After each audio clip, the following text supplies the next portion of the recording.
Hey guys, it's Vicky, and today I'm here to share with you my February wrap-up, all of the books that I read in the month of February.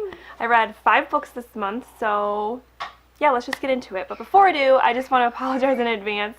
I have both kids in here with me while I'm trying to film, so there'll probably be some background noise, so I apologize. The first book that I completed this month was The Postmistress by Sarah Blake, and I listened to this on audio. And it's a World War II historical fiction book that takes place in London during the Blitz and also in Massachusetts, this small little town in Massachusetts. And it centers around these 3 women that are seemingly unrelated until something happens with the war that kind of unites them or brings them together. So overall, I thought that it was a pretty good World War II story. I especially liked the one character, Frankie. She was a radio reporter, and she was the one over in London reporting on the Blitz, and I really liked her story and her character, probably because I study journalism, so I'm always interested to see how the journalists back in the day used to do things, and it was kind of cool. And the other characters were fine as well, but she was just my favorite. What I really liked about this book, and what I tend to like about historical fiction in general, is that you get to see how average things kind of worked back then.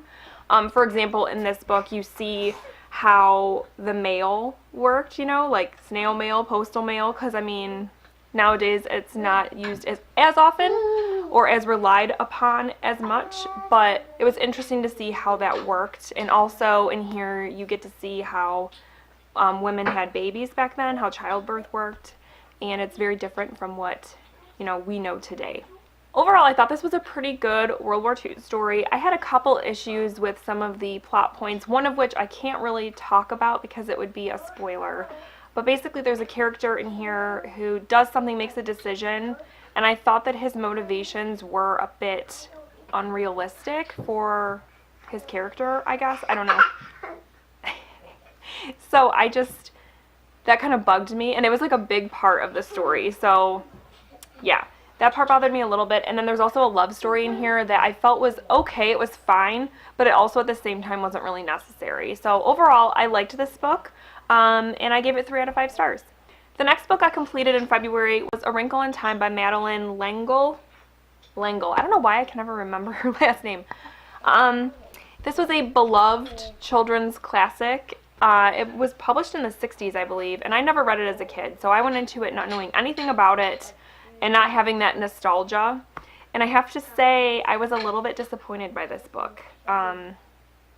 It's about a girl named Meg who, she and her brother Charles Wallace and this other kid, which was one of the issues I had with it, but we'll talk about that, they go basically to rescue Meg's father, who is trapped in time.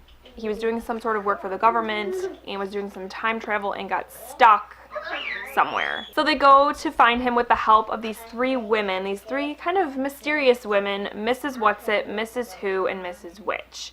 And for me, this book was really hard to...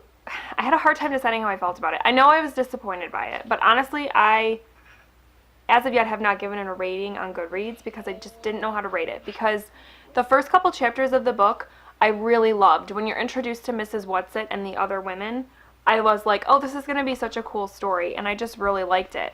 And then after that, it got kind of, I don't know, it just got kind of weird. It got kind of boring.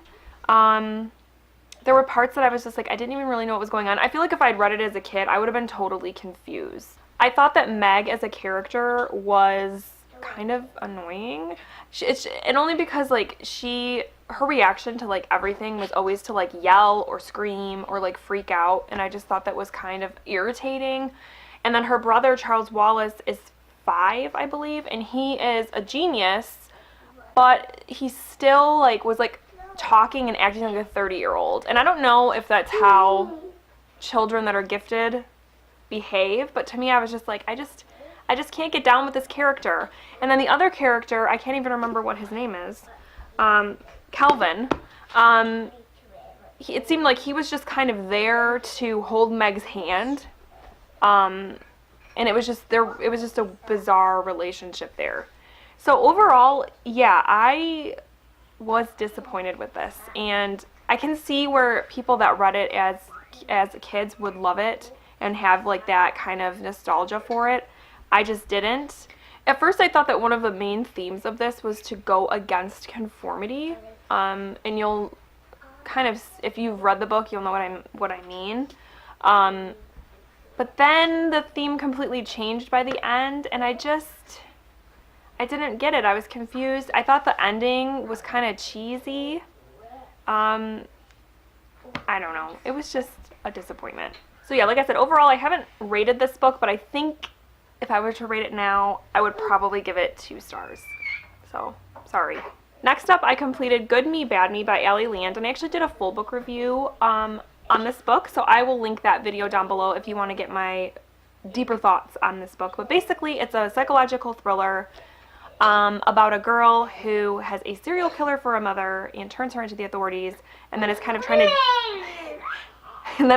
to deal with the aftermath of that.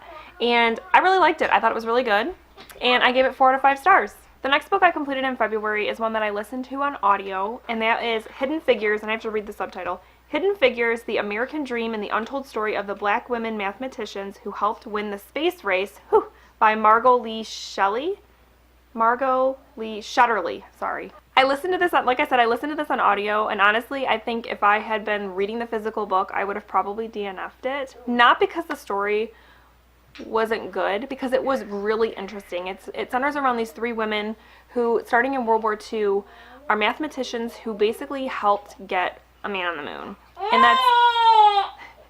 And it was amazing because they were women, number 1, and they were black, for number 2. And they were living in this era where women just did not have careers if they had husbands and kids, and they had husbands and kids, and they still managed to have these fantastic careers and do these amazing things. And I loved their stories, their personal stories, how they came to get into the space race and all of that. I thought it was just a great story, especially amidst, they're doing all these things for science while also dealing with, the civil rights movement and things like that, discrimination, because then it was alive and well in the South, as we all know, and they were still managing to rise above that and do just amazing things, and I loved that part about the book. However, I found the writing to be extremely dry, and I would often, even while listening to it, I would kind of zone out a little bit, because when she got into talking about the science-y bits, the physics of it, I don't know, my brain just wasn't into it. And I thought it was a good book, though. I just don't think I could have read the physical book, but it was good to listen to, and I loved the story. And now I'm really excited to see the movie, because I didn't want to watch the movie until I read the book, so now I can watch the movie. And I'm sure the movie is going to do like Hollywood type stuff to make it more dramatic and engaging and whatnot. So I'm really excited to see the movie, and the book was good, like I said. So I ended up giving Hidden Figures 3 out of 5 stars. And then the final book that I read in the month of February was Everything That's Underneath by Christy DeMeester. This is a short story collection that I buddy read with Sean over at Eclectic Reads, and overall, this was okay. There were 18 stories in here, and the way that I rated it was, again, with like I do with short story collections, I rate every single story from 1 to 5, and then I take an average. And so on average, I gave this 3 stars. There were only 2 stories, I believe, that I gave 5 stars to, and most of them were 3 stars, couple 2 stars. So it was kind of mediocre. I liked the writing. I would definitely read Christy DeMeester again. But I just felt like some of the stories felt incomplete, or they were just so off-the-wall weird, which I normally like, but these were so off-the-wall weird that I was confused. Like, I was like, what is going on? I don't understand what's happening in this story. And so I was kind of frustrated. But the story that one of the stories that I did give 5 stars to and I loved was called Daughters of Hecate, I believe. That one was really good. It had some really creepy imagery, and I really liked it. There was a big theme in this collection of mother-daughter relationships and a lot of sibling relationships, and that was great, but at the same time it also, some of the stories would some of the stories kind of blended together because they had such similar themes that they seemed like the same story, so that was kind of weird.